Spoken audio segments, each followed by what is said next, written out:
को heart attack आ गया और रोज ऐसे केस सामने आ रहे हैं जिसमें छोटे छोटे बच्चों को हार्ट अटैक आ रहा है। अब ऐसी कौन सी गलती उनके माँ बाप कर रहे हैं जिनसे छोटे छोटे बच्चों को हार्ट अटैक आ रहा है? तो देखो, आज एक सबसे बड़ी गलती बताता हूं। जब भी माँ बाप अपने बच्चों को कोई भी चिप्स का पैकेट, बिस्किट या कुछ भी दिलाते हैं तो सबसे पहले उसके न्यूट्रिशन फैक्ट्स को पढ़ना चाहिए। अगर सैचुरेटेड फैट की मात्रा 10% से ज्यादा हो रही है तो वो चीज आप बिल्कुल मत खरीदो।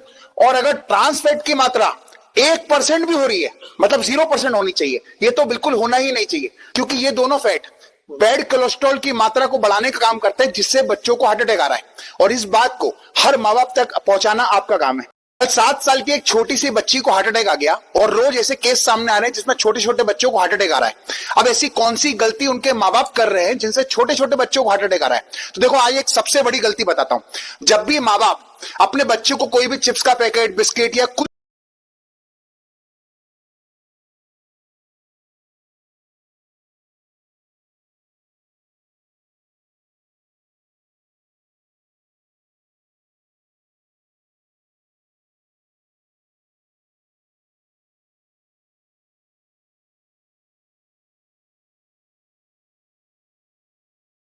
হুগলি স্টেশনের কাছে আমাদের একটি প্রজেক্ট চলছে যেখানে আমরা লেআউট করছি, এবং লেআউটের এই বিষয়টা আপনাদেরকে সবসময় খেয়াল রাখতে হবে যে সেন্ট্রাল লাইনটা ধরে যখন আপনারা লম্বার দিকের বাহুটাকে বেস লাইন হিসেবে খাটাচ্ছেন, তার সাথে যে কোনো একটা প্রস্থের দিকের বাহুকে মাটাম করার জন্য সবার প্রথমে লম্বার দিক আর প্রস্থর দিকের বাহুটাকে গিঁট বেঁধে দিন সেই সুতো দুটোকে। দেখুন আমরাও কিন্তু সাইটে করছি, এবং গিঁট বাঁধার পর দৈর্ঘ্যটাকে আপনারা মার্কিং করে নিন যে কত ফুট আছে, আর প্রস্থটাকেও মার্কিং করে নিন সেন্টার লাইনে। সেই দুটো জায়গায় দুটো সুতো বাঁধার পর ওই প্রস্থের সুতো আর দৈর্ঘ্যের সুতোর মধ্যে যে কর্ণের মাপটা যেটা আপনি আগে থেকে বার করে রেখেছেন সেটা মিলিয়ে দেখুন। এক চান্সে যখন ওটা মিলিয়ে আপনি যখন প্রস্থের বাহুটাকে সেট করবেন, তার পরবর্তী দিকের বাহুটা আপনাকে ওই 3, 4, 5 করে আর মাঠাম করতে হবে না, অনেক সহজেই একদম ডিরেক্ট টোটাল বড় মাপটা থেকে সহজেই 90 ডিগ্রিটা বেরিয়ে আসবে, এবং খুব অ্যাকুরেটলি লেআউট কিন্তু সম্পূর্ণ হবে।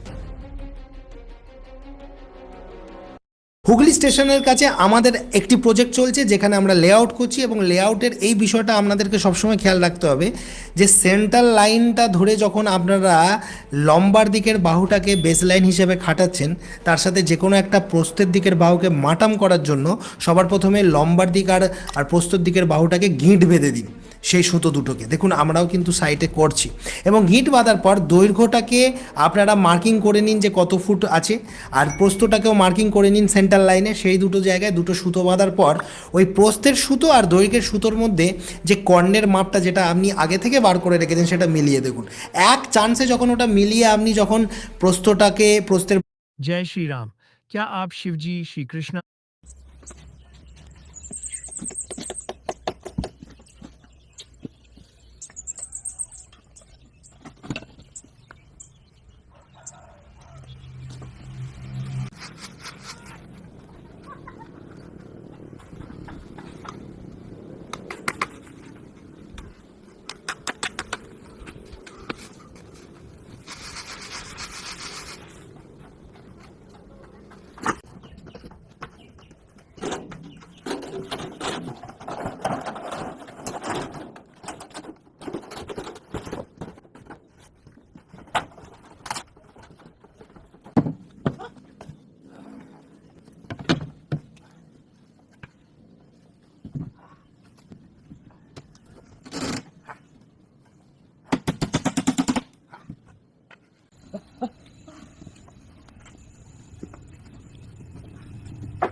নিউটন এত বড় মাপের একজন জিনিয়াস যে তিনি lodge of motion, gravitation, calculus তৈরি করে বের করেন যে সূর্যের চারপাশে গ্রহগুলো কিভাবে ঘোরে। কিন্তু তারপর তিনি এমন একটা প্রবলেমে পড়েন যেটা তার নিজেরই মাথা ঘুরিয়ে দিয়েছিল, আর সেই জায়গায় গিয়ে তাকে ভগবানের ধারণা আনতে হয়েছিল লিটারেলি। নিউটন গ্র্যাভিটির ফর্মুলা ইউজ করে বুঝে গেছিলেন যে পৃথিবী সূর্যের চারদিকে কিভাবে ঘোরে, কিন্তু সমস্যা হলো পৃথিবীর ওপর সূর্যের গ্র্যাভিটি শুধু কাজ করে না, অন্য সমস্ত গ্রহের গ্র্যাভিটি বা টানই কিন্তু পৃথিবীর ওপর এসে পড়ে। কিন্তু নিউটন হিসেব করে দেখলেন যে এমন হলে তো কোনো গ্রহেরই কক্ষপথ স্টেবল থাকার কথাই নয়। আইদার ওদের কক্ষপথ সব বড় হতে হতে পুরো সোলার সিস্টেম থেকেই সব বেরিয়ে যাওয়ার কথা, আর নয়তো কক্ষপথগুলো ছোট হতে হতে পুরো সূর্যের দিকেই ধসে পড়ার কথা। মানে পুরো সোলার সিস্টেমটাই আনস্টেবল হওয়ার কথা। কিন্তু বাস্তবে তো সোলার সিস্টেম অ্যাকচুয়ালি স্টেবল। তাহলে এটা সম্ভব হলো কি করে? আজ আমরা এর উত্তর জানি, কিন্তু তখন নিউটনের সময় এত advanced formula, mathematics, super computer এসব ছিল না। তাই নিউটন তখন লিখেছিলেন যে সোলার সিস্টেমকে স্টেবল রাখতে সময় সময় ভগবানকে হস্তক্ষেপ করতে হয়, আর সমস্ত গ্রহের কক্ষপথগুলোকে ঠিক করে সাজিয়ে দিতে হয়। ভাবো, নিউটনের মতো একজন বড় সায়েন্টিস্টকেও ভগবানের সাহায্যের কথা বলতে হয়েছিল, কারণ তার কাছে তখন কোনো সায়েন্টিফিক ব্যাখ্যাই ছিল না। মানে আজকে যেটা আমাদের রহস্যময় বা অলৌকিক মনে হয়, সেটা হয়তো পরবর্তীকালে বিজ্ঞানী তার উত্তর দিয়ে দেবে।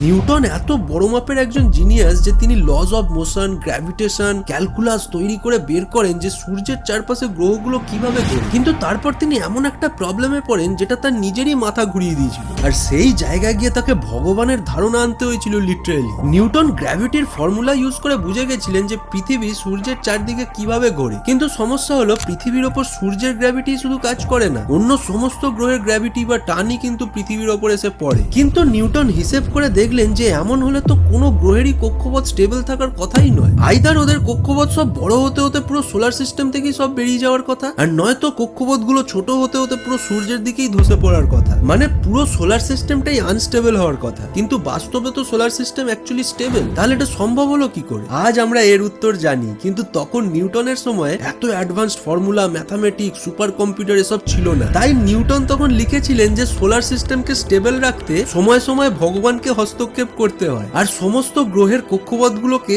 ঠিক করে সাজিয়ে দিতে হয়। ভাবো, নিউটনের মতো একজন বড় সায়েন্টিস্টকেও ভগবানের সাহায্যের কথা বলতে হয়েছিল, কারণ তার কাছে তখন কোনো সায়েন্টিফিক ব্যাখ্যাই ছিল না। মানে আজকে যেটা আমাদের রহস্যময় বা অলৌকিক মনে হয়, সেটা হয়তো পরবর্তীকালে বিজ্ঞানী তার উত্তর দিয়ে দেবে। নিউটন এত বড় মাপের একজন জিনিয়াস যে তিনি lodge of motion, gravitation, calculus তৈরি করে বের করেন যে সূর্য सब जगह ऐप डाउनलोड किए थे और सबसे देखती रही मैं कहाँ पे है, तो मुझे এই ভিডিওটা আপনার মন ছুঁয়ে যাবে। একজন সন্ন্যাসী বাবার সামনে সবাই প্রণাম করছে, ওনার কাছ থেকে আশীর্বাদ নিচ্ছেন, ওনাকে অনেকে দক্ষিণাও দিচ্ছেন। কিন্তু সেই সন্ন্যাসী বাবা যখন একটি ছোট্ট মেয়েকে দেখলেন, তার সামনে হাত জোর করে প্রণাম করলেন, মাথা নত করে তার কাছ থেকে আশীর্বাদ চাইলেন। তারপরে তিনি আবার 50 টাকা দিলেন সেই মেয়েটিকে। তাহলে বুঝতে পারছেন যে একটা নারীর মধ্যে কতটা শক্তি লুকিয়ে আছে। সবাই যখন সন্ন্যাসী বাবার সামনে মাথা নত করছে, সেখানে সন্ন্যাসী ভিক্ষা যদি দেবে মা, তবে আমার জীবন ভিক্ষা দাও। এখন সন্ন্যাসী বাবার সামনে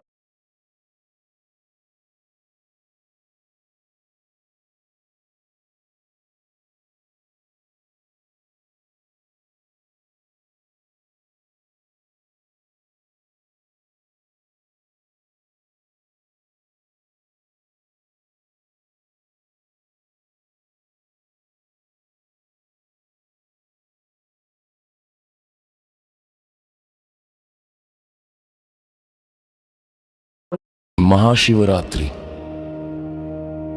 दुनिया के लिए ये एक उत्सव है, पर महादेव के लिए ये एक वादा है। वो वादा जो उन्होंने युगों पहले सती से किया था और जिसे पार्वती ने अपनी तपस्या से फिर से पा लिया। महाशिवरात्रि उस प्रेम का गवाह है जो राख से